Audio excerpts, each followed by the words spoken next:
Going out to sushi for date night has to be one of the best ways to woo that special someone. You got the ambiance, you've got elegant, colorful food that's not messy to eat, and you can stare into each other's eyes and bond. And then the bill comes. $1 million plus tax and tip? You gotta be kidding me. That's why tonight I'm doing a full sushi dinner for 2 people under $15. I got a veggie roll, a spicy salmon roll, and we are gonna have 2 salmon veggie hand rolls. I'm also giving tips on how to bring the cocktail down to the struggle price. All of that for under $15. So dim the lights, cue the music, light the candles, put on your best tuxedo.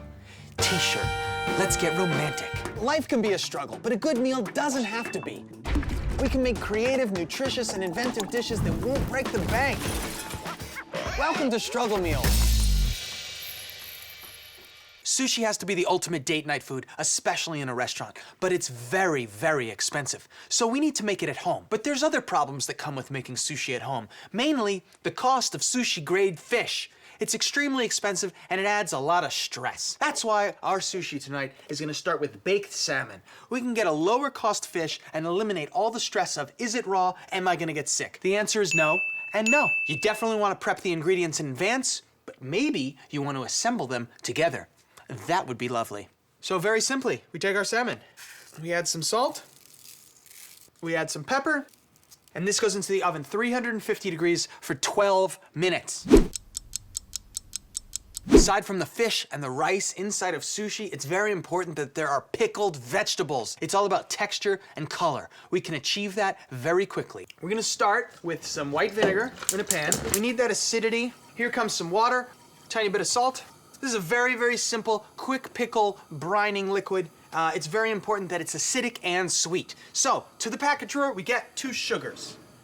Boom. Now here's the hard part. How are we gonna get long, small pieces of vegetables inside of our sushi? This needs to be rollable. So I think the easiest way to do it is to square off your ingredients. So if we just start like this, take this off, take this off, and then take this guy off. Now we can come in, beautiful, and then we come up this way. Not bad. Same deal with the carrot. Have it.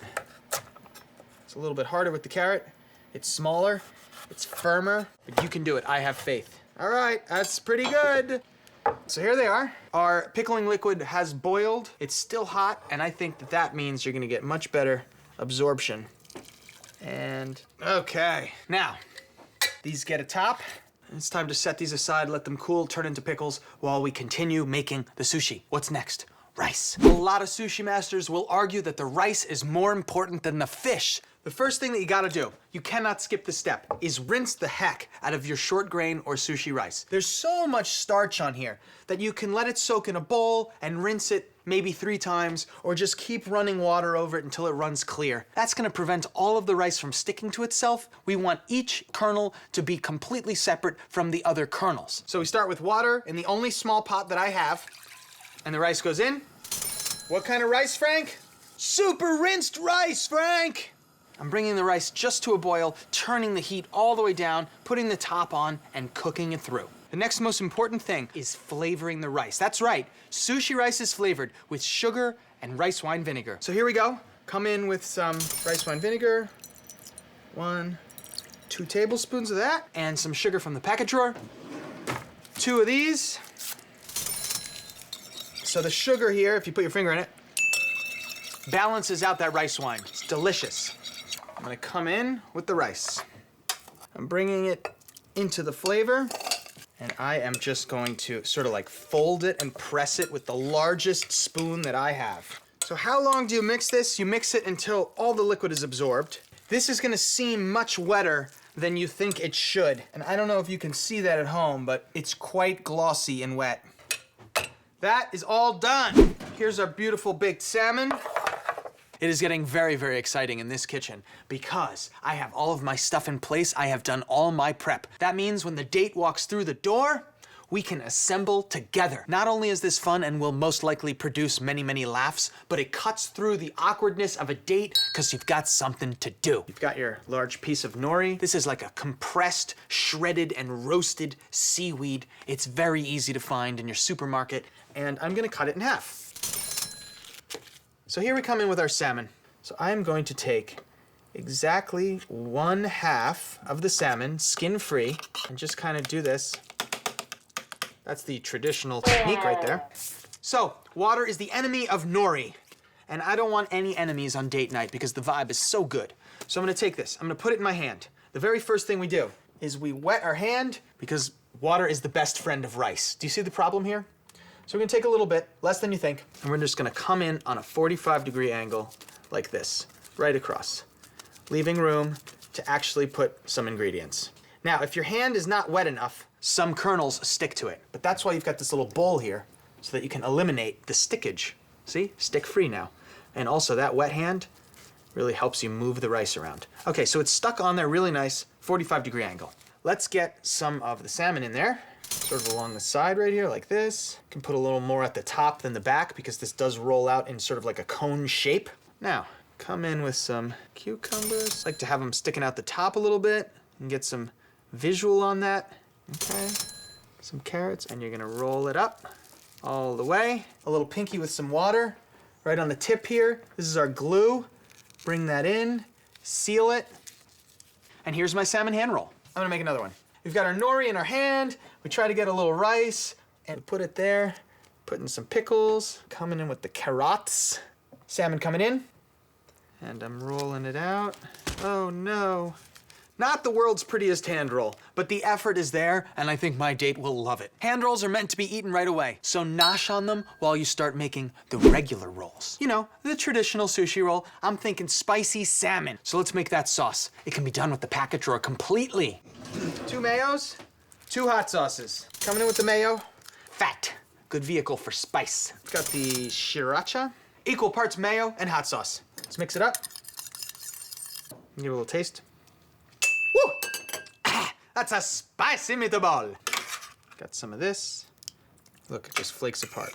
You could do pretty much any baked fish, okay? Making sushi rolls requires a little bit of special equipment that I've figured out how to make with stuff around the kitchen. So here it is, the Sushi Bamboo Roller 2000. It is simply a piece of plastic wrap with a nice clean kitchen towel underneath. And what this enables us to do is really form the roll so it stays together. It's just not something you can do with your bare hands. You need a tool, and this is that tool. Nori comes down, and now we're gonna spread the rice all over it. So we wet our fingers. We come in, and we start laying it down. And you can start to spread it out a little bit. So I keep wetting my hand to make sure the rice doesn't stick to it. That also makes the rice a lot more malleable so that I can manipulate it across the canvas that is our nori. Got some slices of avocado. I'm gonna put them right here, like this. Coming in with the spicy salmon, one of my favorites of all time. I'm coming in like this. Just try to get it evenly across. We've got some even homogeny. Here's what's gonna happen.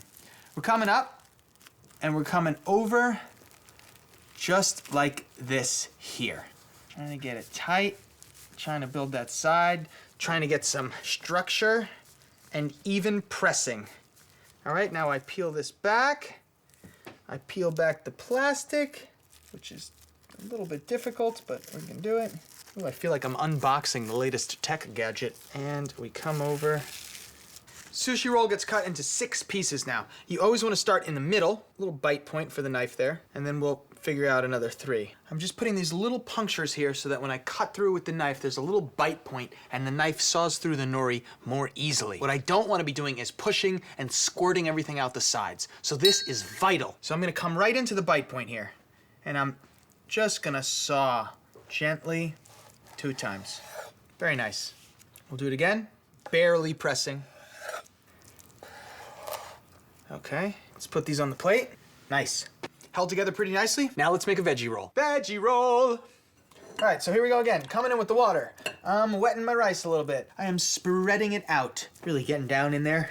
Fingers are still wet. Monitoring the moisture of my hands always. It's the only way I can get this rice to be malleable. Leaving a little bit at the top. Coming in with our avo. Sushi wooshy. You are so smoochy. I hope one day you'll stop being so bougie. Sticking to the cooking. All right, coming up and over. Here we go.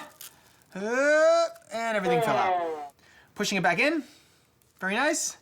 See how much fun you could be having with your date while doing this? That's why I don't think you should do it in advance. together. You'll be like, oh my God, I'll never be a sushi chef. And you'll be like, sweetie pie, you can do whatever you put your mind to. If you want to be a sushi chef, you just practice, practice, practice. Peeling this off, finishing the roll. We are making a little divot point, tip of the knife, tip of the knife. All right, so I'm coming in half.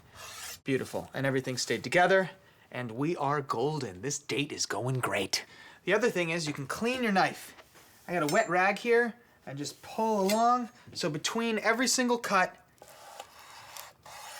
knife dirty, I wet it, and now it's nice and clean again. Beauteous! Okay, so I'm gonna take the end ones first. Really nice height. They look like vegan crab legs. All right, these are pretty good. I'm pumped. Canned applause, please. Thank you very much. Thank you. Thank you. I am so excited about everything that I just made here. I think you should be too. Making sushi at home is absolutely more affordable and more romantic. It's all about the rice. It's gotta be flavored. It's all about baking the fish so we don't have to deal with sushi grade anything. You can make this happen. You are sushi chef, insert your name here. Own it. Big piece of advice would be stuff less than you think. Once you go to roll them, they become really, really chubby. Good luck. I think this is a fun way to cut through all the awkwardness that's normally there, especially if you make these things together.